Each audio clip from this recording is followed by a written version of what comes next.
কল্যাণী আসু, তোমার পত্র পেয়েছি সেদিন নববর্ষার নবঘন সিক্ত প্রভাতে। মেঘ মেদুর গগনে সেদিন অশান্ত ধারায় বাড়ি ঝরছিল। 15 বছর আগে এমনই এক আষাঢ়ে এমনই এক বাড়িধারায় প্লাবন নেমেছিল, তা তুমিও হয়তো স্মরণ করতে পারো।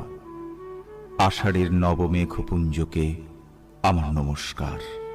এই মেঘদূত বিরোহী যক্ষের বাণী বহন করে নিয়ে গিয়েছিল কালিদাসের যুগে রেবা নদীর তীরে মালবিকার দেশে তার প্রিয়ার কাছে। এই মেঘপুঞ্জের আশীর্বাণী আমার জীবনে এনে দেয় চরম বেদনার সঞ্চার।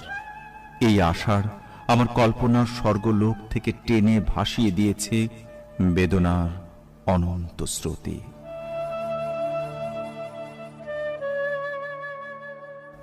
যাক, তোমার অনুযোগের অভিযোগের উত্তর দেই। তুমি বিশ্বাস করো, আমি যা লিখছি তা সত্য।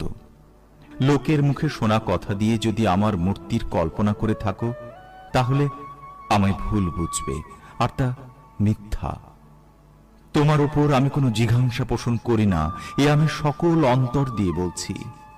আমার অন্তর্যামী জানেন তোমার জন্য আমার হৃদয়ে কি গভীর ক্ষত, কি অসীম বেদনা। কিন্তু সে বেদনার আগুনে আমি পুড়েছি, তা দিয়ে তোমায় কোনোদিন দগ্ধ করতে চাইনি।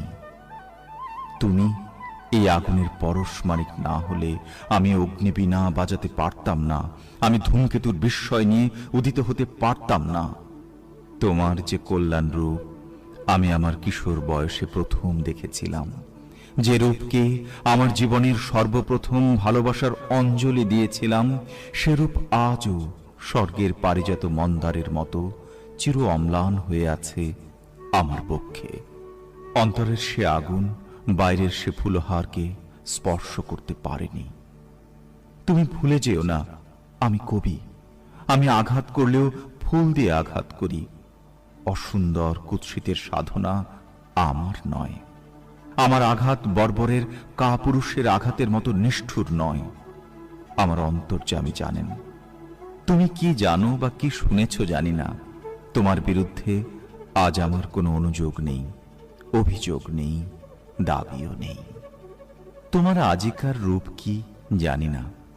আমি জানি তোমার সেই কিশোরী মূর্তিকে, যাকে দেবী মূর্তির মতো আমার হৃদয় বেদিতে অনন্ত প্রেম, অনন্ত শ্রদ্ধার সঙ্গে প্রতিষ্ঠা করতে চেয়েছিলাম।